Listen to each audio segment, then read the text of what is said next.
Everybody's got a side hustle. You want a side hustle that'll make you $1 million? No bullshit. You know what? All these people want to do a passive income. I'm gonna tell you what is 100% passive income, unless you consider plugging a fucking cord in the wall passive. You plug these motherfuckers in and they just make money. And now it's a fucking literal license to print fucking money. It might as well be a money fucking tree that you just walk up to and just shake it and money falls out of it. I just wanna live free. So this 100% is the greatest side hustle that there is. I can think of nothing better, and I've been involved in lots of stuff. People say storage units, yada, yada, yada. This is the best and only the best side hustle that there ever was. I mean, it's better than even laundry. When I tell you this is easy, this is fucking easy. If you have even a little bit of gumption, this is doable. If you have a little bit of drive, a little bit of gumption, a little bit of follow through, 100% you can do this. I do nothing else. I don't collect them, I don't touch them. You don't have to fill them. Like, you get a vending machine. We got these vending machines in here. You know, a vending machine, that's not passive. You're going to the store constantly, you're filling it all the time. And like, sure, they make $1,000 a week, but that's not passive. There's a lot of people that believe this is a side hustle. This is not a side hustle. Right here, this is a job. There ain't nobody that ever made a fucking $1 million fucking with these things. This is a lot of work, and we fill our own, and I used to fill it. I pay someone now, and that's all their job is, to go around and make sure these things are full. I pay that person $45,000, I probably make $80,000 on them. That is not a good job, that's not a good business, but I have these only because they're a necessity. They do make money, so I do not mind having them around there, but this is to provide a service. Like, I'm providing a service because if a customer forgets to bring their soap or their Downy or their soft, or they want a little snack or they need a drink, this is more of a service than a business for me. And this is the thing I hate the most. And I would actually outsource this if I thought that there was a company that could actually do it as well as we do it. But I've seen the people that outsource them, and you come in here and the thing's half empty because you got some lazy motherfucker that should have stayed on his couch that got off it and thought he was gonna have a side hustle, and he didn't. He had a fucking job and he didn't want a job. Go buy a fucking $400 used fucking vending machine that's breaking all the time, or go buy a fucking $10,003 like I do that work actually fucking perfect and make $1,000. Oh, wait a minute. Did you make $1,000? No, you bought $500 fucking dollars worth of product to make $1,000. Been driving to Sam's Club all damn week, filling it up, sweating your ass off, or I guess get off the fucking couch. This is what I'm talking about. This may look like a casino device, but it's not. Every single one of these is called a skill game. And I'll tell you right now, people say like, oh, it would be better if you have a gambling device. It's not better, because this looks and plays exactly like you would see in a casino. So you have all this stuff, the giant symbols you get 3 or 4, you have all these prize games. And essentially, look at this. I mean, does that not look like what you would see in a casino? This looks like what you would see in a casino. Over here, we have a menu. You go into here, Super Bowl, Keno. I mean, this is Keno, but it's not, because it's a skill game. So the difference between a skill game is it's going to show you the next balls. So before you make your bet, you can see if what you have selected is actually going to win. But when you change this, it'll start changing the numbers. So essentially, the biggest difference when you're talking skill game versus a casino game is that a casino has a fixed payout. So it may be 96%, it might be 98%. Every city and state is different. To do that on a skill game, it makes them illegal, because it does make them a gambling device. So we actually have people that will come in here and their job is to play these games. That's all they do. That's their source of income. And they actually win enough money that they can make a living doing that. However, it's a very low amount of the population that can actually do this. So the majority of people that play these, they don't have enough skill or they don't have fast enough reflexes to actually make money. So where a casino is actually holding back only 4% and paying back 96%, we actually hold back 20 and we pay back 80. But that's just an average, because we can't actually have a physical 100% range, because otherwise it would be illegal and it would also be a gambling device. I'm gonna slow this down for you, and we're gonna do some real basic math. You can have a 5th grade education and be able to do this math. We're not getting the minutiae of the $250 tax stamp and like the operator's license, but if you just take the machines, the taller machines that we just looked at are $12,000 each. There's 2 of them. That means there's $24,000 of equipment on that floor. And then you take the smaller machine that was older, those are $6,000 each. There's 3 of them. So that's $18,000 of equipment on the floor of the bank shop. That equals $42,000. And I already know what you're saying. These cost a ton.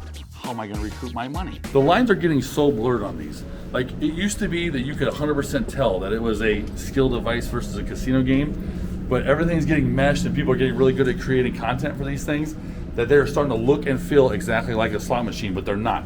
There's a nudge. So like if you were to actually win on this, it would actually have a nudge where you can nudge it to win or lose. But there's also things where they'll show like 9 bananas and 2 of them will shake, and you actually have to hit the 2 bananas, hence the skill, not being a gambling device. Well, if you look at it like this, and plain and simple, you can buy a skill game from anywhere from $4,000 all the way up to $15,000, $20,000, even $30,000, depending on the popularity and the state that has the regulation on it. But if you really, really, really want to know how this works, I have those machines right now that we pulled in a ton of cash, and the profit for just this week was $4,500. You got all these YouTube videos and they're pulling this little tiny amounts of cash.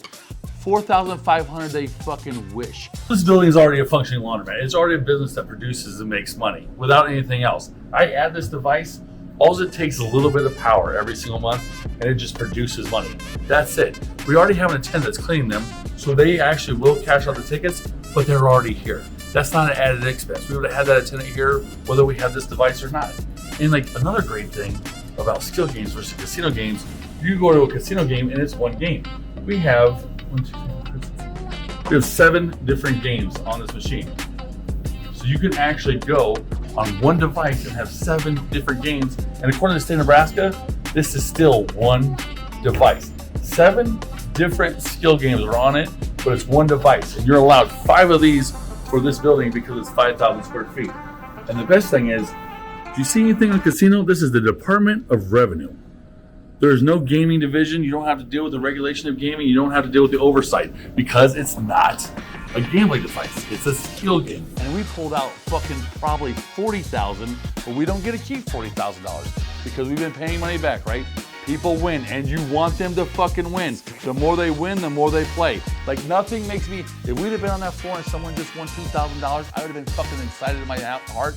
I would have been happy to see that attendant pay that $2,000 out, and I'd hope it was a full building so they could watch that person get $2,000. So all those people could see that person leave with all that money and walk out of here, because then they're gonna look at those machines and say, maybe I can win $2,000.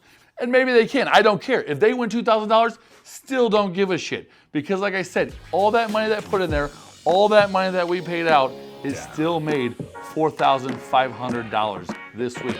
So you take the $42,000 in equipment, real simple math, at $4,500 a week, how many weeks until that equipment's paid off? I'll just do the math for you. It's 10 weeks. In 10 weeks, you will own that equipment free and clear. So that means the 11th week, when you pull $4,500 out of it, you don't have to go give it to somebody or pay back a loan. You take it and you put it in your fucking pocket. One big problem though, you gotta have a clean record. Like I've never been charged with a felony, misdemeanor, I have a clean record. So I'm able to get a license to be an operator with the state. So I'll tell you right now, you got one of those 2 things, you're never gonna be an operator. But after that, you become an operator for the state, then all it is negotiating. Like these are different people that produce these games, and I actually have a contract with some of the other ones, but the vanilla I have a deal with that I am a distributor for them, so I have rights to actually distribute them myself. Normally, how it works is you have a distributor and you have an operator, and it's a 50-50 split. So 50% of the winnings would go to the laundromat and 50% would go to the distributor. Since I am a licensed distributor, I am taking both sides. But I'm only taking it on one of the games in there because I only have a licensed deal for the big Skyraiser, the tall one with the screen. So I am getting 100% of the revenue on that because I am both the distributor and the operator. So the other one's Bank Shot, and I'm actually working on a deal right now to be able to distribute Bank Shot, and then I'd be able to actually have them in there and do both on the same. But currently, it's NTS that's the distributor, so it's a different company, and I'm actually doing rev share on 3 of those machines. They're getting 50%, and I'm getting 50% weekly. Oh, you think the state's just handing out these fucking agreements? No, you gotta go down there and you gotta start talking to people. And when you go down there, the first thing they're gonna say is, this isn't so easy to get. And you're like, no fucking shit, if it was easy to get, everybody would fucking have it. So what do I, Mr. fucking Mayberry, have to do to get the fucking operating agreement with the state? And then you're gonna start jumping through some hoops, and they're gonna start doing back checks. And again, what? The first day that you sit on your fucking couch and don't get up there and do it, you're off the fucking list. Bottom of the fucking list. They write you up. Don't waste our fucking time. You come back in there, you're like, weren't you in here last week? Get the fuck out of here. You gotta be continually moving to the goal. Do they want to get these out? No. Did I get this right away? No, it took me years years to be able to get my operating agreement, but I got it now. But I'll tell you what, there is a hard spot. There's a real hard part, and there's a real spot that's gonna be a point of contention.